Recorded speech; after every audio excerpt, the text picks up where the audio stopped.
I am Captain Lillian Booth, 28 years old, and I am standing in my secure office at Fort Meade, Maryland. The grief is still raw from the funeral of my uncle, Theodore, the man who rescued me from hell 15 years ago. The door suddenly opens, and two ghosts from the past walk in. My parents, Jed and Serafina. 15 years of silence, and now they appear, draped in cheap, knockoff jewelry, exchanging smug smiles about the millions they expect to inherit. If you're listening to this story, tell me if you've ever had relatives who suddenly reappear when money is involved. Let me know where you're listening from. Please like and subscribe to hear how my uncle's brilliant plan exposed their true faces and left them utterly broken. The silence in my office was a construct, a fortress I had built brick by meticulous brick. Here, within the sensitive compartmented information facility, the SCIF, chaos couldn't touch me. The air itself, scrubbed and cooled by humming government servers, was sterile. My world was one of right angles and regulations. My desk was clear, save for a single classified briefing folder placed perfectly parallel to the edge. On the credenza behind me, the American flag was folded into a tight, perfect triangle, each of its 13 folds a testament to discipline. This sterile quiet, this absolute order, was my sanctuary. It was the antithesis of the life I had escaped. The buzz from my secure line was an unwelcome intrusion. I tapped the speaker. Captain Booth. Ma'am. The voice of the young airman at the security desk crackled through, hesitant. You have family visitors. The words hung in the air, foreign and wrong, like a sudden drop in cabin pressure. Family. I had just buried my only family last week. A cold dread, sharp and familiar, snaked its way up my spine. I had spent 15 years ensuring that the two people who shared my DNA could never find me within these walls. Send them up, I said, my voice betraying nothing. The command was automatic, the discipline of West Point kicking in, but my heart hammered against my ribs, a wild bird trapped in a cage of military decorum. When they stepped through the door, the sterile air of my sanctuary was instantly corrupted. Jedediah and Serafina Booth. They looked utterly out of place, like two garish weeds sprouting through the pristine tile of a laboratory. He was wearing a polyester suit that was too tight in the shoulders, and she was stuffed into a leopard print dress that screamed desperation. They were adorned with cheap, gold-plated jewelry that caught the harsh fluorescent light, flashing their counterfeit status for all to see. But it was the smell that hit me first. Serafina's perfume. A cloying, cheap floral scent that immediately transported me back to a cramped, dirty apartment that always smelled of stale beer and failure. It was the scent of my childhood, and it was a violation. They didn't ask how I was doing. They didn't offer a single word of condolence for the man who had raised me, the man who was Jed's own brother. They stood there, taking in my office, their eyes scanning not for signs of my life, but for indicators of my, and by extension, Theodore's, wealth. Serafina broke the silence, her voice oozing a false, syrupy sympathy that turned my stomach.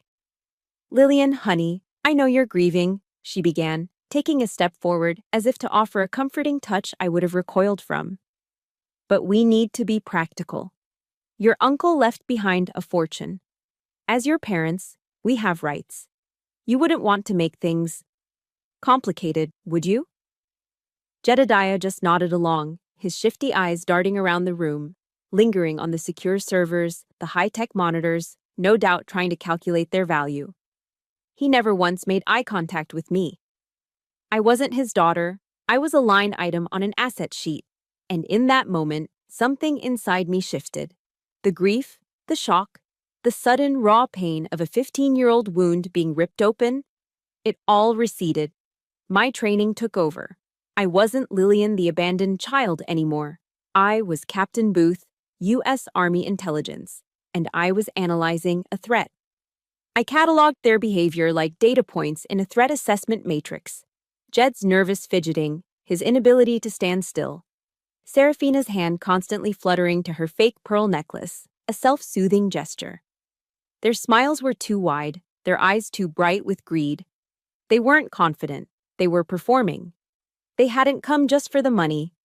They had come because they believed I was still that helpless 13-year-old girl they had left at a bus station with $20. They had fundamentally misjudged their target. In my world, that was a fatal tactical error.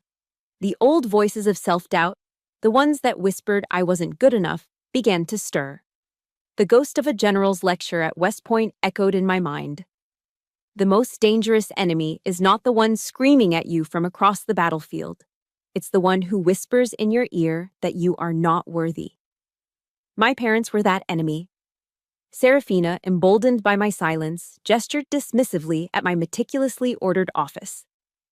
Honestly, she said with a sneer, Theodore really wasted his money on this place. A single corner of his mansion is worth more than this whole office. You should do the smart thing and just sign the papers, Lillian. That was it. The final piece of data I needed. I stood up, my movements precise and deliberate. My voice, when I spoke, was flat, devoid of emotion, the kind of voice I used when delivering a critical intelligence brief. I have no authority over Uncle Theodore's will, I stated, looking past Serafina and locking my eyes directly onto Jed's. He flinched. All matters regarding his estate will be handled by his attorney, Mr. Sterling Vance, on Friday. I let the silence hang for a beat before delivering the operational command. This is a secure military installation. You have 10 minutes to vacate the premises before I am required to report an unauthorized intrusion. The change in them was immediate. The phony smiles vanished. The arrogance evaporated. For the first time, they saw the uniform, not the little girl. The cold, hard language of my world had finally penetrated the thick fog of their greed. They had marched onto my battlefield expecting an easy victory, only to find themselves standing in the kill zone. They had infiltrated my fortress, and now they would play by my rules. They scurried out without another word, leaving only the lingering foul scent of cheap perfume in their wake. I stood in the heavy silence, the hum of the servers the only sound. The adrenaline began to fade, leaving a hollow ache in its place. I looked at the perfectly folded flag on my credenza, a symbol of everything Theodore had given me: honor, duty, a country to serve. And then I looked at the empty doorway where they had stood, a symbol of everything they had tried to take. Their smug smiles had awakened the monster of the past. To survive, I had to remember my first battlefield, that house in Cleveland. The cheap, cloying scent of Serafina's perfume had finally dissipated from my office, but the afterimage of her fake jewelry burned behind my eyes. That flashing, gold-plated bracelet. It wasn't the cheapness that bothered me. It was the memory it replaced. The memory of the one real piece of gold she ever owned. A simple, thin wedding band. I remember the day she slipped it off her finger, her face a mask of cold resignation. She sold it to pay off one of Jed's gambling debts from a backroom poker game. That glint of fake gold today didn't just represent their greed, it was the ghost of the moment they sold off the last symbol of a family that never really existed. And that ghost dragged me back through 15 years, back to a place I had tried to wall off forever, back to Cleveland. Cleveland, in my memory, is not a city. It's a color, the permanent, weary gray of a sky stained by smokestacks. It's a sound, a symphony of decay. The high, mournful wail of an ambulance was the melody. The sharp crash of empty beer bottles being thrown in the alley was the percussion. And the quiet, stifled sobs of my little brother, Caleb, whimpering into his pillow at night, were the bass line that held it all together. Our apartment in the heart of the Rust Belt was the orchestra pit, a place that perpetually smelled of stale Budweiser and the metallic tang of failure. Survival, for a child in that world, meant becoming an analyst. I learned to read threats not in reports, but in the smallest of sounds.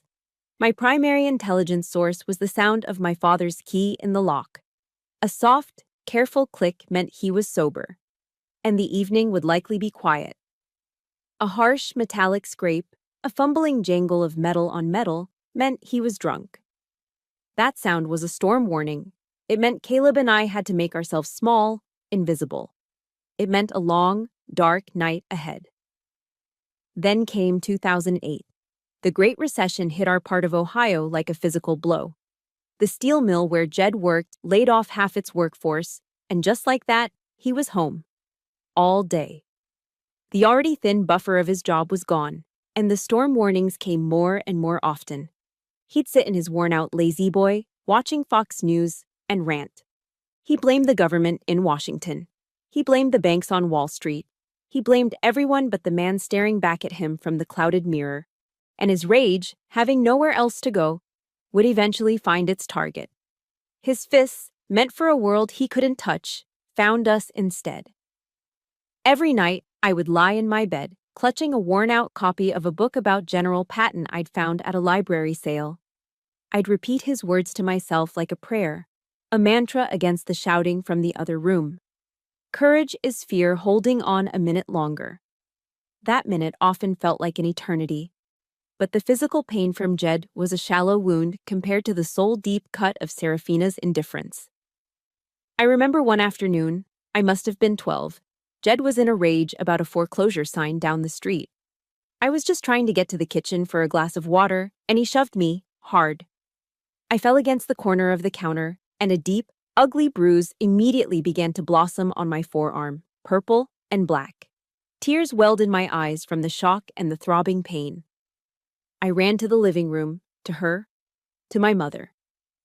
She was sitting on the sagging couch, captivated by some brain-dead reality TV show. Laughter from the television filled the room. "Mom," I whispered, holding out my arm. "Look." Serafina didn't even turn her head. Her eyes remained glued to the screen. She just waved a dismissive hand in my direction. "Don't bother me, Lillian. Go get some ice yourself." Then came the words that killed a part of me forever. "You're the one who provoked him anyway." That was it. In that moment, the last flicker of hope that I had a mother, a protector, was extinguished. The bruise on my arm would fade, but the wound her words left on my heart would never fully heal. I understood with the cold, hard clarity of a survivor. I was completely and utterly on my own. And then, into that gray, hopeless world, came a flash of color. My uncle, Theodore. He was a myth, a name whispered on the rare occasions my father was sober enough for regret. He lived in Washington, D.C., a world away. When he visited for the first time, it was like a foreign dignitary visiting a war zone. He didn't smell of beer. He smelled of clean laundry and old books. He brought with him an aura of order, of a world where things made sense. And he brought a gift, a beautiful, polished wooden chess set. He sat with me on the floor of our dingy apartment and taught me the game. He didn't just teach me the moves, he taught me the strategy. I'll never forget what he said as he held up the smallest piece on the board. "Every piece has value, Lillian," he told me, his voice calm and steady. "Even the little pawn. Never underestimate anyone, especially yourself." It was the first time anyone had ever told me I was worth anything at all. The end, when it came, wasn't a tragedy. It was a disguised liberation. They drove us to the Greyhound bus station in downtown Cleveland. They gave me a single, crumpled $20 bill. "Your uncle will sort you out," Jed mumbled, not looking at me. And then they were gone, standing there on the grimy curb, with the smell of exhaust fumes in the air and my 7-year-old brother's hand clutching mine. I didn't feel fear. A strange, cold calm settled over me. I was in command now. I took that $20, walked Caleb to the dingy diner across the street, and bought him a grilled cheese sandwich and a carton of milk. I bought myself a coffee. I was a 13-year-old commander, and my first duty was to protect my only soldier. We survived. Later, sitting in the sterile beige office of a social worker, I didn't cry. I just thought about that chessboard. In one move, I had lost my king and my queen, but I still had other pieces on the board, and the game was far from over. I sat on a cracked vinyl chair in the beige, soulless office of the Cuyahoga County social worker, the chessboard from my uncle, my only possession. The game wasn't over, but I had no idea what the next move was.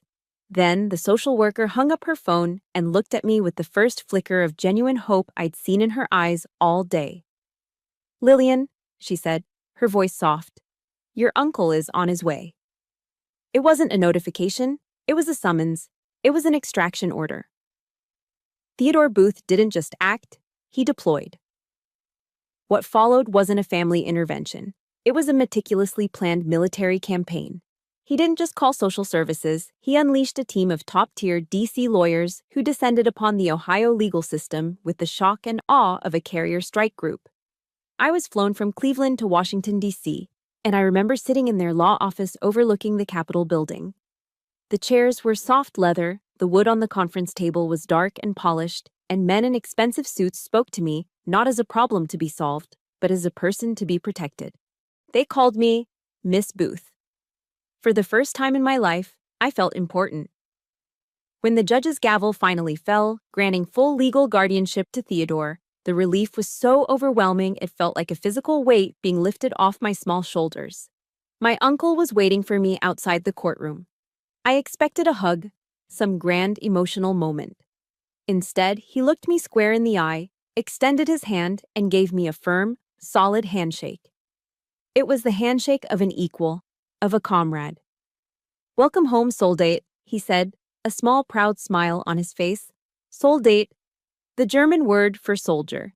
He didn't see a victim, he saw a fighter. His house in McLean, Virginia, was a culture shock of the highest order.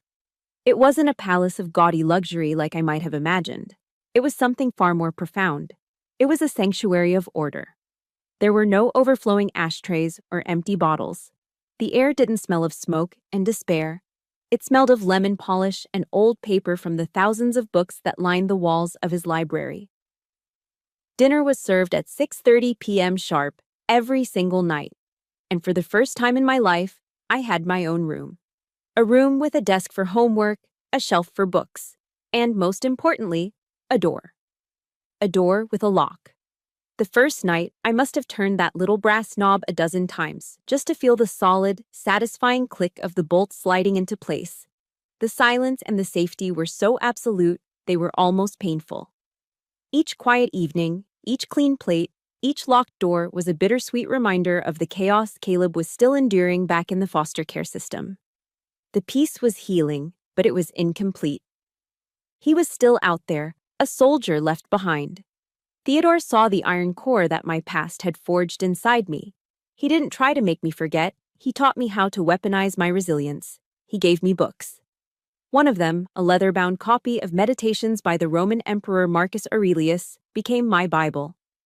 I devoured the Stoic philosophy, the idea of focusing only on what you can control, your actions, your integrity, your efforts, and letting go of what you cannot. It was a warrior's code, and it gave structure to the raw survival instinct I'd relied on for so long.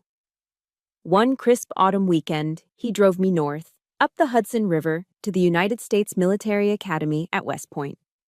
We stood on the edge of the plain, the vast parade ground, and watched the cadets in their crisp gray uniforms marching in perfect formation. I was mesmerized.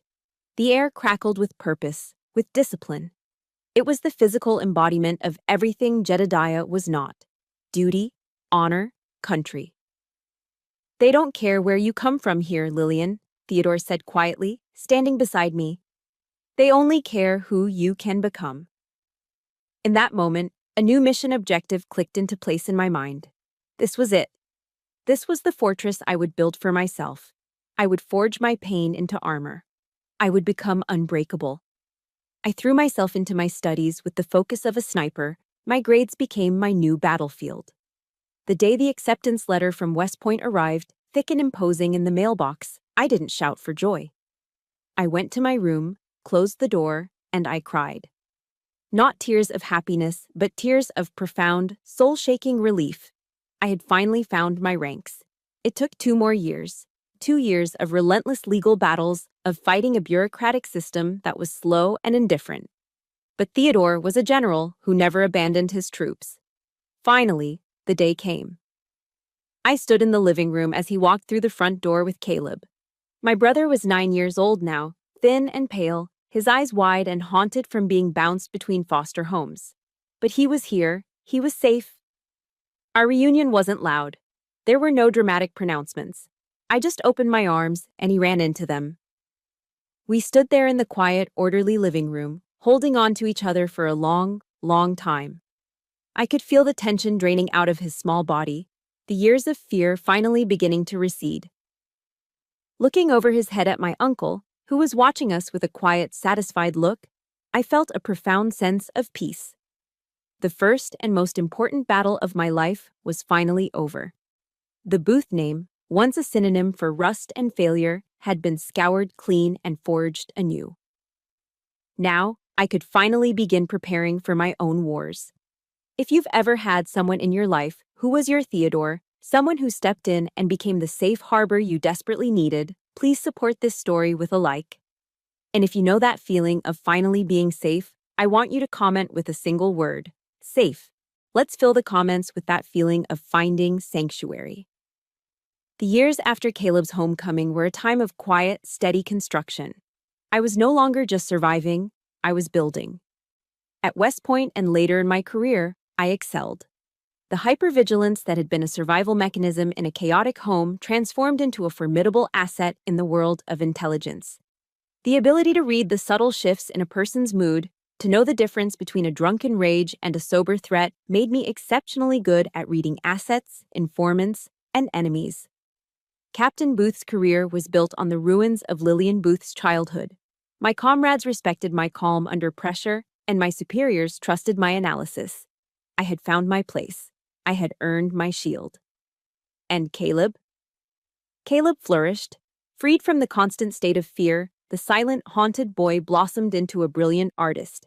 He was accepted into the prestigious Pratt Institute in New York. His early paintings, the ones he made in those first few years with Uncle Theodore, had been dark and chaotic, full of shadowed figures and fractured landscapes. But now, his canvases exploded with color and light. He painted the Virginia countryside, the stoic architecture of D.C., the quiet dignity in our uncle's face. He had found his voice, not in words, but in brushstrokes. We were the living proof of Theodore's investment. Two broken children who had been given the safety and support to become whole. Our life found a rhythm, a sense of normalcy that was more precious to me than any medal. The best moments were the simple ones. I remember the Sunday afternoons in the fall when I could get leave from Fort Meade. The three of us would gather in Theodore's study. The roar of the crowd from the television would be the soundtrack as we watched the Washington Commanders play. The rich, spicy aroma of Theodore's famous chili con carne, a recipe he'd perfected over decades, would fill the house. It was a dish that tasted like home, warm, comforting, and deeply American. We'd sit together, Caleb sketching in his notepad, me reading a book, and Theodore watching the game with quiet intensity. We didn't need to talk much. The shared silence was a testament to our comfort, our bond. Those ordinary, peaceful moments were my heaven. They were the moments that made me believe the war was truly over. I remember the last time I saw him before he got sick. I was heading back to base after a weekend visit. He walked me to my car, the crisp autumn air rustling the leaves around us. He put a hand on my shoulder, his grip firm and reassuring. "Always be ready, Lillian," he said, his voice serious. "The biggest battles often come when we least expect them." At the time, I took it as the advice of a seasoned strategist to a junior officer. I didn't know it was a prophecy. 2 weeks later, the call came. I was in the middle of a briefing when my secure line buzzed with a call routed from outside the base. It was Caleb. His voice was thin, trembling. "Lillian, it's Uncle Theodore." The words that followed were clinical, brutal, and absolute. Pancreatic cancer. Stage 4. Inoperable. The man who had conquered boardrooms and navigated the treacherous halls of Washington, D.C., the man who was my rock and my fortress, had been ambushed by an enemy you couldn't negotiate with, an enemy you couldn't outmaneuver. The world tilted on its axis. I secured immediate compassionate leave. When I arrived at Walter Reed National Military Medical Center, I found my uncle facing death the same way he had faced life, with a plan. He wasn't wallowing in self-pity. He was organizing his affairs with the precision of a general planning a withdrawal under fire. He met with Sterling Vance, his lawyer. He finalized his will. He spent his remaining time not talking about his pain, but imparting final lessons. Those last weeks were my final course of instruction. We sat in the quiet, sterile hospital room, the rhythmic beep of monitors the only sound. He held my hand, his own feeling frail and thin. "Money is just a tool, Lillian," he said, his voice a hoarse whisper, but his eyes were as sharp and clear as ever. "It's a means to an end. Real legacy. Real legacy is the values you live by and the people you protect. Never forget that." He told me then about the final plan he had set in motion, the trap he had laid for Jed and Serafina. He didn't speak of it with anger or a desire for revenge. He spoke of it as a strategist. "It's not vengeance, Lillian," he explained. "It is a restoration of order, a final balancing of the scales." In the long, quiet afternoons, I would read to him. His favorite was the poetry of Robert Frost. I remember reading the final stanza of "Stopping by Woods on a Snowy Evening," my voice thick with unshed tears. "The woods are lovely, dark, and deep, but I have promises to keep, and miles to go before I sleep, and miles to go before I sleep." He squeezed my hand. He was telling me that my mission was not yet over. He passed away on a Tuesday morning in late October, just as the sun was casting long, golden rays through the hospital window. There was no great, dramatic final speech. He just looked at Caleb and me, who were sitting on either side of his bed. He squeezed our hands one last time, and then he smiled, a faint, peaceful smile, and he was gone. His absence was not a silence. It was a roar, a vast, hollow, echoing void in the center of my universe. But in that void, he had left a spark, a mission. I didn't just carry his last name anymore, I carried his last command. The funeral was held at Arlington National Cemetery. The ceremony was a portrait of honor. The crisp snap of the flag in the autumn wind, the sharp report of the 21-gun salute echoing over the rolling green hills, the heartbreakingly precise ritual of the honor guard folding the American flag into a tight triangle before a soldier presented it to me. I accepted it, a captain of the United States Army, bearing my commander, my mentor, my father. He was laid to rest among heroes, a man of substance and honor. The final, painful contrast to the life of his brother, Jedediah, a man who had lived for nothing and would be remembered for even less, could not have been more stark. The funeral of Theodore Booth was an event defined by solemn dignity. Arlington National Cemetery is sacred ground, a place where the air itself seems to hold its breath in respect. The green hills rolled under a gray November sky, each white headstone a silent testament to a life of service. It was a sea of dress uniforms, of dark, impeccably tailored suits worn by senators, generals, and titans of the defense industry, men and women who had respected Theodore not just for his wealth, but for his integrity. And into this portrait of honor, Jed and Serafina arrived like two blots of spilled ink. They were utterly, offensively out of place. They weren't dressed for a funeral, they were dressed for a windfall. Serafina wore a black dress that was a size too tight and a faux fur stole that looked cheap even from a distance. Jed's suit was shiny, and he fidgeted with his collar, his eyes darting around not with grief, but with the greedy curiosity of a scavenger. They didn't carry sorrow, they carried an air of triumphant expectation. I watched from a distance as Serafina, with a practiced, saccharine smile, tried to engage a 4-star general in conversation. I saw Jed looking out over the hallowed grounds as if he were assessing its real estate value. They were not mourners. They were vultures, circling what they believed was a carcass worth millions. The ceremony proceeded with the heartbreaking precision of military ritual. The sharp crack of the 21-gun salute echoed across the hills, each shot a punctuation mark in a life of consequence. The honor guard, their movements a symphony of controlled grace, lifted the American flag from the casket. They folded it with reverent, meticulous care. A crisp triangle of red, white, and blue that held the weight of a nation's gratitude. A young, stoic Marine sergeant approached me. I stood at attention, my own grief locked down tight behind the rigid discipline of my uniform. He knelt before me, presenting the folded flag. "On behalf of the President of the United States Army, and a grateful nation, please accept this flag as a symbol of our appreciation for your uncle's honorable and faithful service." My hands trembled almost imperceptibly as I accepted it. The weight of the fabric, the symbolic weight of his entire life, felt immense. In that moment of profound, sacred silence, a voice hissed in my ear. It was Serafina. She had slithered up beside me, her breath smelling of coffee and mints. She didn't offer a word of comfort. She didn't touch my arm. She whispered, her voice a venomous thread of envy. All this, it's just a show, you know. Your father is the eldest. He's the one who deserved to be buried here. It was a psychological strike, timed for maximum impact, designed to shatter my composure at my most vulnerable moment. She wanted me to break, to cry, to make a scene. But years of training and a lifetime of surviving her took over. I remembered the rules of engagement. Do not react to enemy provocation. Maintain tactical discipline. I didn't flinch. I didn't turn. I simply looked straight ahead, my gaze fixed on the distant Washington Monument, my eyes as cold and hard as the granite it was made from. I gave her nothing. My silence was a shield she could not penetrate. After the service, as people offered their quiet condolences, I saw Jed heading toward the parking lot. He had a slight stumble in his step. He'd clearly helped himself to the flask he always kept in his jacket pocket.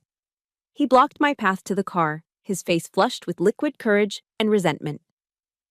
"Listen here, little girl," he slurred, his voice low and conspiratorial. "Your precious uncle owed us. For 15 years, if we didn't keep our mouths shut about some of his old business deals, he never would have had this fancy funeral. We're just here to collect what's ours. What we're owed." He thought he was threatening me. He thought he was asserting his power. He had no idea he was delivering a full, unsolicited confession. He was confirming every suspicion, every piece of the puzzle Theodore had laid out for me. He was admitting to 15 years of extortion. This wasn't a family dispute anymore. This was a crime scene. I cataloged his words, his demeanor, the smell of cheap whiskey on his breath. All of it was data. All of it was ammunition. That evening, the quiet of Theodore's house felt heavy. The air was thick with his absence. As Caleb and I sat in silence, my phone buzzed. It was Sterling Vance. His voice was calm, professional, but I could hear an undercurrent of steel. "Captain Booth," he said, "I'm calling to confirm that the bait has been taken. They have made contact multiple times, and their behavior at the ceremony was exactly as predicted. The trap is set. Everything is proceeding according to General Booth's plan." A profound, chilling calm washed over me. The raw, searing anger I'd felt at the gravesite cooled and hardened into something else. Resolve. This was no longer a personal battle fueled by grief. It was a strategic operation. I was not a mourning niece. I was an officer about to execute a meticulously planned mission on behalf of my fallen commander. Later that night, Caleb came into the library where I was sitting in the dark. He looked small and lost. "They're never going to stop, are they, Lily?" he asked, his voice trembling. "They'll just keep coming back." I looked at my brother, at the lingering fear in his eyes that I had sworn to extinguish. I stood up and put my hands firmly on his shoulders, forcing him to meet my gaze. My voice was quiet, but it was a vow. "They're about to, Caleb," I said, "for good." The days leading up to the reading of the will were a strange limbo. A tense, heavy quiet had settled over Theodore's house, the kind of silence that comes after a battle but before the war is truly over. I spent the time organizing his personal effects, each object a testament to a life of order and purpose. Caleb had retreated into his art, covering vast canvases with strokes of charcoal and gray, his own way of processing the grief and the dread. We were functioning, but we were holding our breath. I was waiting for the enemy's next move. It came on a Wednesday afternoon, 2 days before the meeting at Sterling Vance's office. My phone rang, and Caleb's name flashed on the screen. I answered, expecting to discuss dinner plans. Instead, I was met with a voice I barely recognized. It was thin, frayed, and trembling with a hurt so profound it felt like a physical blow through the phone. "Lily?" he stammered. She just called me." I didn't need to ask who she was. "What did she say, Caleb?" My voice was low, steady, a calm I did not feel. "She was crying," he said, his own voice cracking. She said you were trying to cut us out, that you were planning to take everything because you think you're better than us. She said you look down on me because I'm an artist and not a soldier. He took a shaky breath. And Lily. She said Uncle Theodore only ever really loved you because you were just like him. She said I was always a disappointment to him. The words struck me with the force of a physical impact. It was a masterclass in psychological warfare. Serafina, unable to breach my defenses, had bypassed me entirely and struck directly at the heart of our small family. She had targeted Caleb, my brave, sensitive brother, who was still reeling from the loss of the only father figure he'd ever known. She had taken his deepest insecurities, the fear of not being enough, of being second best, and twisted them into a poisoned dagger. She was trying to break the one bond she could never have, the unconditional love between us. Listening to the raw pain in my brother's voice, something inside me didn't just break. It vaporized. It wasn't the hot, explosive rage of my father, the kind that threw plates and shattered glass. No. This was something far colder, far more dangerous. It was a cold fury, a chilling, absolute clarity that settled over me like a sheet of ice. The years of forced patience, of biting my tongue, of absorbing their cruelty to shield Caleb. It all collapsed into a single, hard, diamond point of resolve.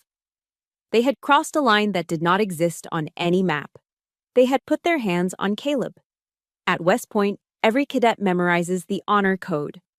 A cadet will not lie, cheat, steal, or tolerate those who do. For 15 years, I had tolerated them.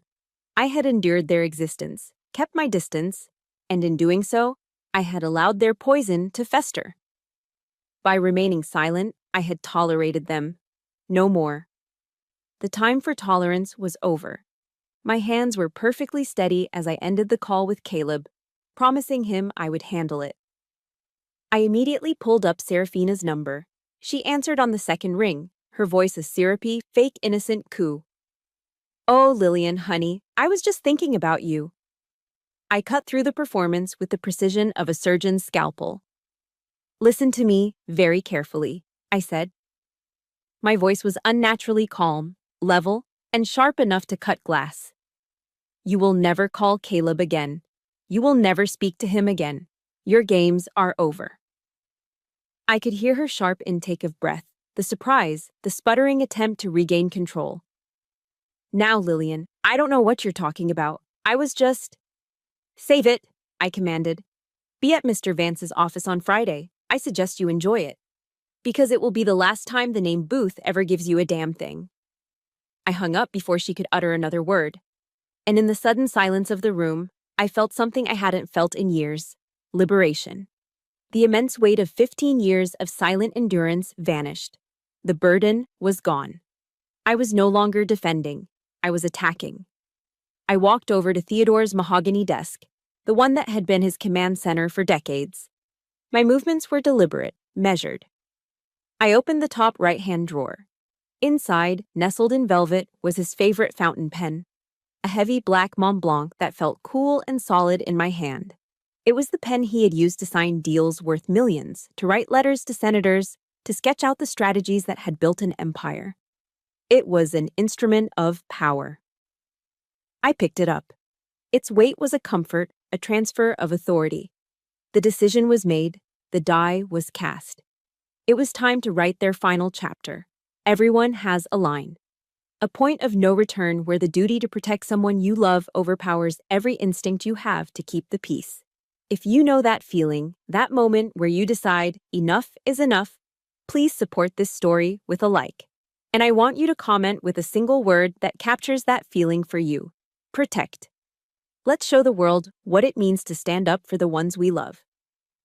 With the pen still in my hand, I picked up my phone and dialed Sterling Vance.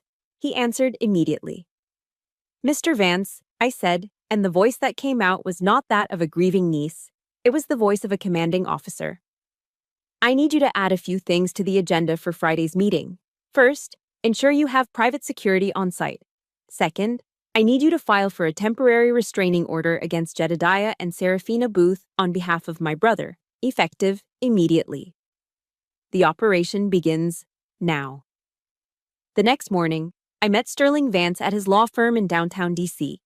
The atmosphere was not that of a typical lawyer-client meeting. There was no consoling tone, no gentle talk of probate. This was a mission briefing. Vance, a retired Marine colonel with a ramrod straight posture that defied his 60-odd years, was Theodore's oldest friend and confidant. He greeted me not with a handshake, but with a firm, respectful nod. "Captain Booth," he said, his voice a low gravel.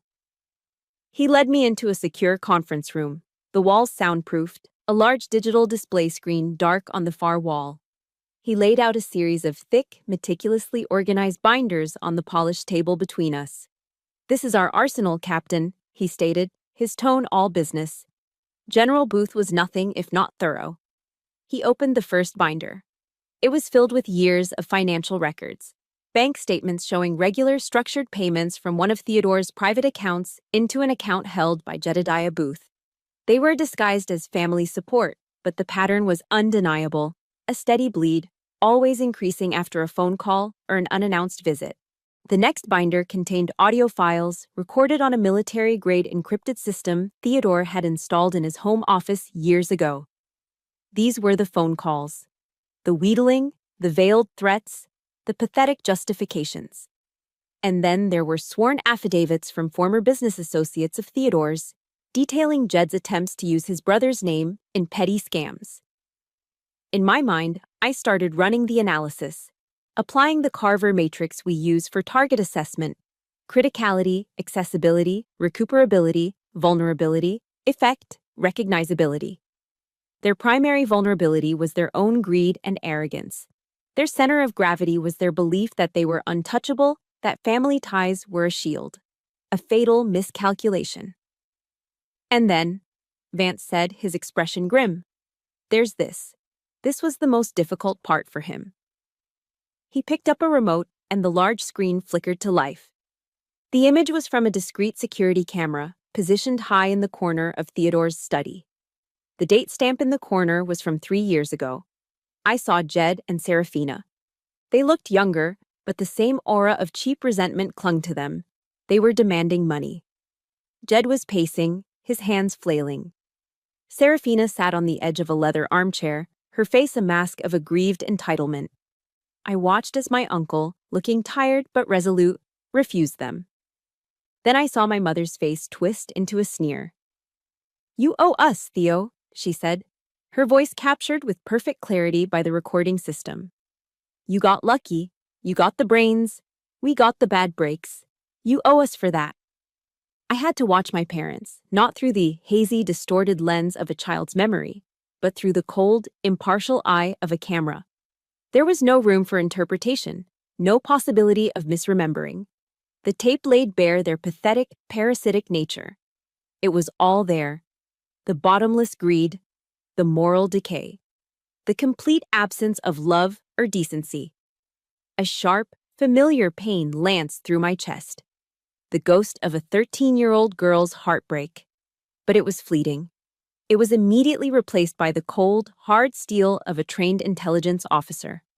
The pain was real, but it was now just data. This video was confirmation. It was proof. They were no longer my parents. They were hostile targets. "He recorded everything," I said, my voice flat. "Everything," Vance confirmed. "He knew who they were. He just hoped he would never have to use this." He then explained the masterstroke of Theodore's plan, the part that elevated it from a family reckoning to a strategic checkmate. "This goes beyond the will, Captain. 6 months before he passed, Theodore contacted the FBI's white-collar crime division. He handed them this entire portfolio, the financials, the recordings, everything. They opened their own investigation into federal extortion and wire fraud." I stared at him, a new wave of awe for my uncle washing over me. "Their appearance at the funeral, their visit to your office, their call to your brother, it's all been monitored," Vance continued. "Tomorrow is not just about the reading of a will. It is the final piece of the FBI's case. Theodore didn't just want to disinherit them, he wanted to dismantle them. We aren't just winning a battle tomorrow, Captain. We are ending the war." I nodded slowly, the full, brilliant, and utterly ruthless scope of my uncle's final operation settling into place. He hadn't left me a fortune. He had left me a victory. That night, back in the quiet house in McLean, I did not sleep. But I wasn't restless. I wasn't anxious. I was preparing. I went to the cedar-lined closet where Theodore had insisted I keep my spare uniforms. I took out my Army service uniform, the formal, Class A dress uniform. The dark blue jacket, the lighter blue trousers. I laid them out on the bed. Methodically, I prepared my armor. I took out my iron and pressed the jacket and trousers until the creases were razor-sharp. I took a soft cloth and polished my low-quarter dress shoes until they shone like black mirrors. I arranged my decorations on the ribbon rack above the left pocket. My medals, my commendations, each one a symbol of a promise kept, a duty fulfilled. I polished the brass of my rank insignia, the 2 silver bars of a captain, until they gleamed. This wasn't about vanity. It was a ritual. I was not going to face them tomorrow as Lillian Booth, the abandoned daughter.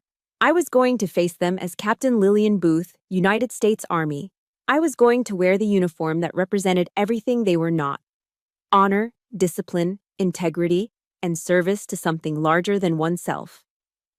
This uniform was the real inheritance Theodore had left me. It was my shield. It was my sword. The conference room at Sterling Vance's law firm was set up like a theater for an execution. The long, dark mahogany table reflected the cool morning light. At the head of the table, Vance sat with his files arranged before him with military precision. Caleb sat to his right, looking pale but resolute. And on the left, I sat, my back ramrod straight, the perfectly pressed wool of my Class A uniform a shield against the tension in the air. The door opened and they walked in. Jedediah and Seraphina entered not with the somber demeanor of grieving relatives, but with the triumphant swagger of lottery winners arriving to claim their prize. Seraphina was wearing a gaudy faux fur stole, and Jed had on a suit that was just a little too shiny. They surveyed the room, their eyes gliding past Caleb and me as if we were part of the furniture. Their focus was on Vance, the gatekeeper to their imagined fortune. They took their seats opposite us, a smug, shared smile passing between them. The show was about to begin. Vance began with a dry, formal tone, his voice a low monotone that filled the room. He started by reading the minor bequests from Theodore's last will and testament: a generous donation to the Wounded Warrior Project, a scholarship fund established at West Point, smaller, personal sums for his longtime housekeeper and his driver. With each bequest that was not their names, I watched the impatience grow on Jed's face. He began tapping his fingers on the table, a restless, greedy rhythm. Seraphina's smile tightened at the edges. Finally, after what felt like an eternity of carefully built tension, Vance paused. He put on his reading glasses and looked down at the final page. "And now," he said, the room so quiet I could hear the hum of the air conditioning, "we come to the matter of Theodore's next of kin." Jed leaned forward, his eyes gleaming. Seraphina sat up straighter, a predatory stillness about her. Vance cleared his throat. "To my brother, Jedediah Booth, and his wife, Seraphina Booth, for the 15 years of silence for which I was so grateful, I leave the sum of $1 United States dollar." He paused, letting the words hang in the air like poison. "It is my hope they might use it to purchase a mirror, so they may finally take a good, long look at themselves." For a single, beautiful second, there was absolute silence. Then, chaos erupted. Seraphina's face went from smug to slack-jawed disbelief to a ghastly mottled white. The color drained from her cheeks as if a plug had been pulled. Jed, however, turned a shade of deep, apoplectic red. He shot to his feet, slamming both hands on the table with a deafening crack. "That son of a bitch!" he roared, spittle flying from his lips. "That goddamn son of a bitch! I'll sue. I'll contest the will. You can't do this." As he raged, my mind went quiet. I remembered a verse from Psalms that Theodore had underlined in his personal Bible, Psalm 37:9. "For those who are evil will be destroyed, but those who hope in the Lord will inherit the land. I don't think you will, Vance said, his voice cutting through Jed's tirade like a razor. He calmly picked up a small remote control. Because the will is the least of your concerns today. He pressed a button. The large screen behind him, which had been dark until now, flickered to life. The security footage from Theodore's study appeared, sharp and clear. We all watched the scene of them demanding money, their voices tinny and harsh through the high-fidelity speakers. Serafina's recorded voice echoed in the silent room. You owe us, Theo. You owe us. Vance clicked the remote again. An audio file began to play. One of Jed's drunken, threatening phone calls. His slurred voice, full of self-pity and menace, filled the air. Serafina sank back into her chair, her hand flying to her mouth, her eyes wide with horror. Jed stood frozen, his face a mask of disbelief. Then Vance picked up a final document. It was a letter, written in Theodore's own hand. He began to read it aloud. It was a calm, devastating indictment of 15 years of abuse, neglect, and financial predation. He detailed the beatings in Cleveland, the abandonment at the bus station, and the long, draining years of systematic blackmail. Therefore, Vance read Theodore's final, damning words. Let it be known that my true legacy is not my fortune, but the 2 children I was proud to call my own, Lillian and Caleb. The rest is merely business. As Vance finished, Serafina let out a choked sob and buried her face in her hands. Jed stared at the screen, then at me, his mouth opening and closing like a fish. But no sound came out. They were broken. The stage was set. It was time for the final act. Right on cue, the conference room door opened. 2 men and a woman in dark professional suits entered the room. They moved with a quiet, confident authority. The woman in the lead held up a badge. FBI, she said, her voice calm and official. Jedediah and Serafina Booth. Jed and Serafina stared, paralyzed with a fresh wave of terror. The woman nodded to one of her agents. You are under arrest for violations of the Hobbs Act, pertaining to federal extortion and multiple counts of wire fraud. As the agents moved forward and snapped handcuffs onto their wrists, the last vestiges of Jed's composure shattered. He twisted, his face contorted in a mask of pure, impotent hatred, and screamed at me. You did this, you bitch! You did this to us! I did not flinch. I did not speak. I simply met his gaze, my expression unreadable. I watched as they were read their Miranda rights, their heads bowed in shame. I watched as they were escorted out of the room, 2 pathetic, greedy people finally facing the consequences of a lifetime of bad choices. Justice doesn't need a closing argument, it needs action. And the action was complete. The heavy door clicked shut behind the FBI agents, leaving a sudden, profound silence in its wake. The storm had passed. I looked across the table and saw my own reflection in the dark, polished surface of the wood. A soldier, sitting alone in the quiet aftermath. The war was over. But what about the aftershocks? When the conference room door clicked shut, the silence it left behind was heavier than any sound. The sharp, violent energy of the confrontation evaporated, leaving a vacuum in its place. There was no surge of triumph, no feeling of victory. There was only a profound, bone-deep exhaustion. The war was over, but the adrenaline had vanished, and all that remained were the casualties. I looked at Caleb. He was staring at the empty chairs across the table, his face pale, his eyes wide and unfocused. For a moment, he was perfectly still. And then, his shoulders began to shake. A single choked sob escaped his lips, then another. He covered his face with his hands, and for the first time since he was a small boy, my brother wept. He cried without restraint, the deep, gut-wrenching sobs of a soul finally unburdening itself from a weight it had carried for a lifetime. He wasn't crying for them.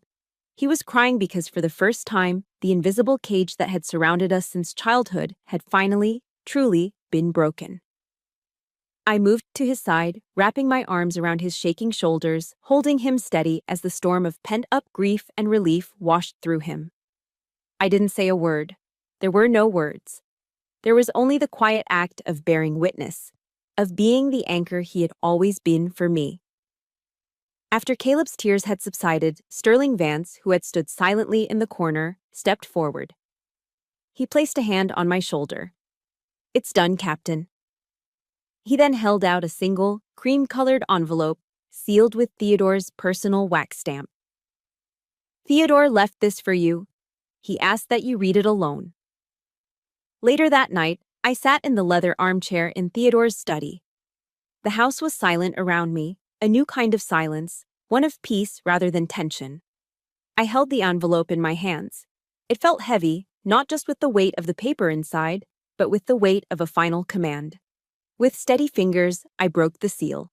The letter wasn't about the estate, or the money, or the business. It was a message from the heart of the man who had been my true north. He wrote about his pride, not in my rank or my accomplishments, but in my resilience. "I saw the steel in you the first day I brought you that chess set, Lillian," he had written in his elegant script. "I didn't give it to you. I only helped you find it. You turned your scars into armor, your pain into purpose, and for that, I am endlessly proud." But it was the final paragraph that changed everything. It wasn't a suggestion. It was an order.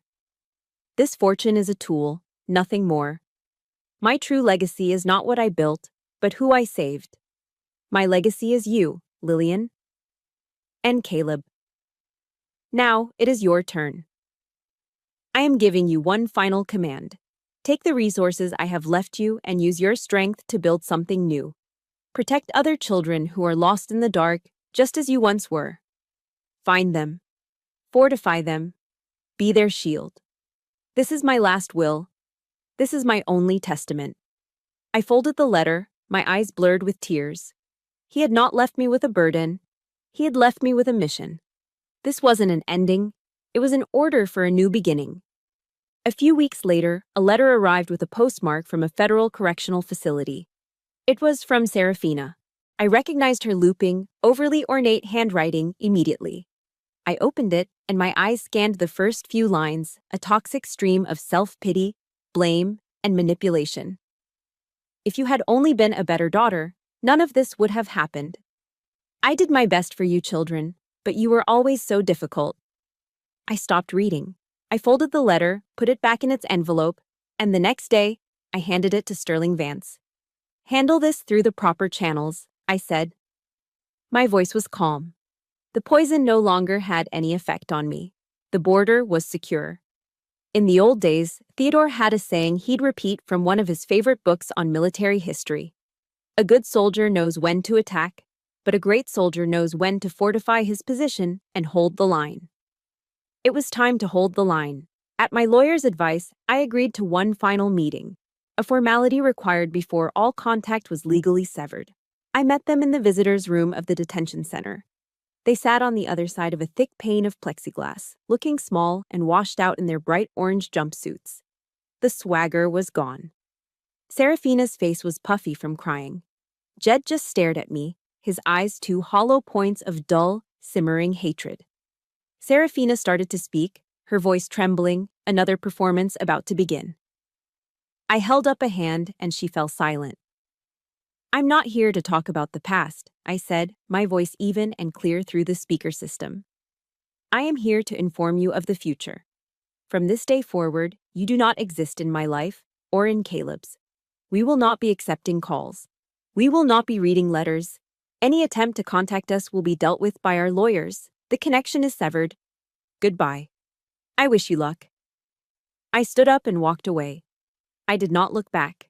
That weekend, I went into the attic and found it. A small wooden box where I'd kept the few remaining artifacts of my life before Theodore. There wasn't much.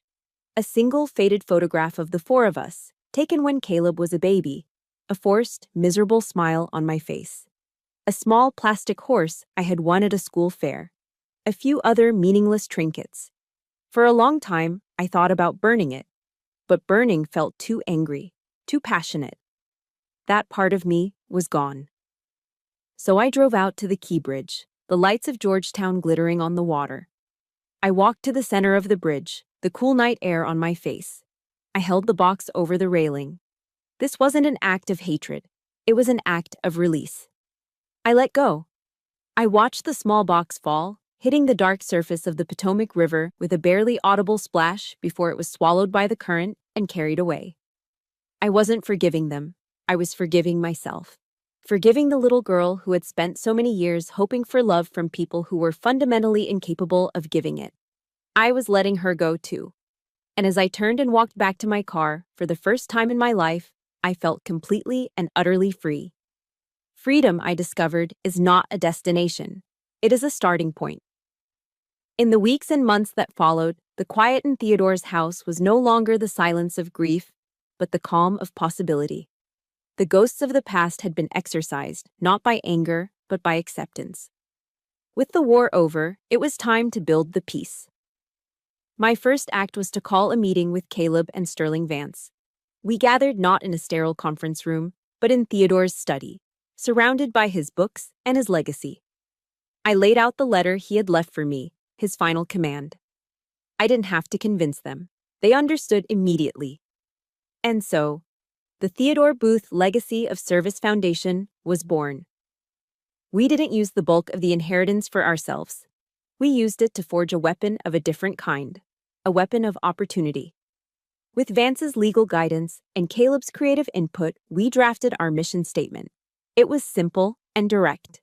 We would find them, the forgotten kids in the forgotten towns, the ones with fire in their eyes and steel in their spines, trapped in the circumstances beyond their control. We would give them what Theodore had given us, a path, a structure, an ideal. We established scholarships for military academies, for public service degrees, for trade schools that built the backbone of the country. Our first partnership was a deliberate one. We reached out to the Junior Reserve Officer Training Corps, the JROTC programs, in the struggling high schools throughout the Rust Belt. I wanted to go back to the source, to the broken-down heart of America that had forged me, and plant seeds of hope. We weren't just giving them a check, we were giving them a new set of orders.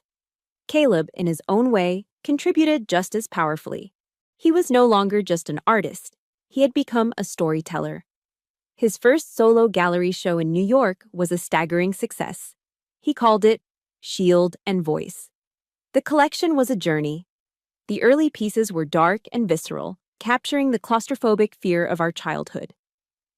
But as you walked through the gallery, the canvases slowly transformed. The shadows gave way to light. The chaotic lines found harmony. The final piece was a stunning life-size portrait of Theodore, not as a titan of industry, but as a man sitting at a chessboard, a gentle, knowing smile on his face. I stood beside Caleb at the opening, watching as people were visibly moved by his work. A reporter from an art journal asked him what the title meant. Caleb looked at me, a confident, grateful smile on his face. For most of our lives, he said, his voice clear and steady, my sister was my shield. She took the blows meant for me. Now, this art is our voice. It's our way of telling the world that you can survive the darkness and build your own light. We had taken the wreckage of our family and reforged it into a legacy of service and a testament of creative strength. My own life found a new equilibrium.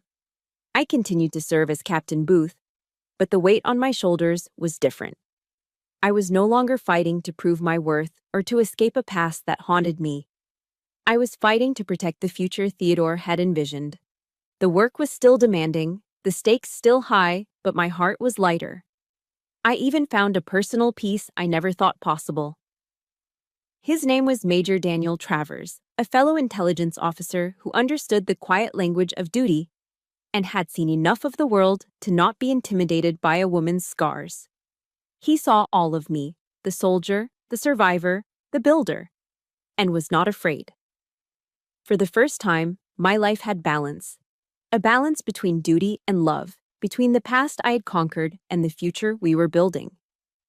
The story comes to a close 1 year after the day the war ended. I was back at West Point, not as a cadet, but as the founder of our foundation, standing on the stage of the Eisenhower Hall Theater for our first ever scholarship ceremony. Dressed in my uniform, I looked out at the assembled corps of cadets, their faces young, determined, and full of promise. Sterling Vance gave the opening remarks, and then it was my turn. I spoke about Theodore, about his belief in service, honor, and the untapped potential that lies in the most unlikely of places. And then, I called the name of our first recipient, a young cadet from a small, struggling steel town just outside of Cleveland. A kid who, according to his JROTC commander, had more grit and integrity than any 10 of his peers. He walked onto the stage, his posture perfect, his eyes burning with a fierce, grateful fire that I recognized instantly. As I handed him the oversized scholarship check, I bypassed the formal handshake. I leaned in, just as my uncle had leaned in to teach me about the pawns on a chessboard all those years ago. "Welcome to the ranks, soldier," I said, my voice just for him. He looked at me, and in his eyes I saw myself. The lost kid, the survivor, the fighter who just needed someone to believe in them. And in that moment, I finally understood the full truth of it all. Theodore hadn't just saved me. He had armed me. He had given me the mission, the resources, and the purpose to save others. His legacy wasn't in a vault or a stock portfolio. It was alive, right here, in the determined eyes of this young man. It was living in Caleb's art, in my service, in the future we were now building for countless others. His legacy was alive. And I, at long last, was at peace. Thank you for walking with me through this journey. My story proves that your true legacy is not determined by the family you were born into, but by the ranks you choose to stand with and the honor you build for yourself. If you are fighting your own battles, remember that you have the strength to draw your own borders and define your own peace. If stories like this give you strength, please support our mission by liking this video and subscribing to our channel. Every new member strengthens our ranks. Thank you for listening.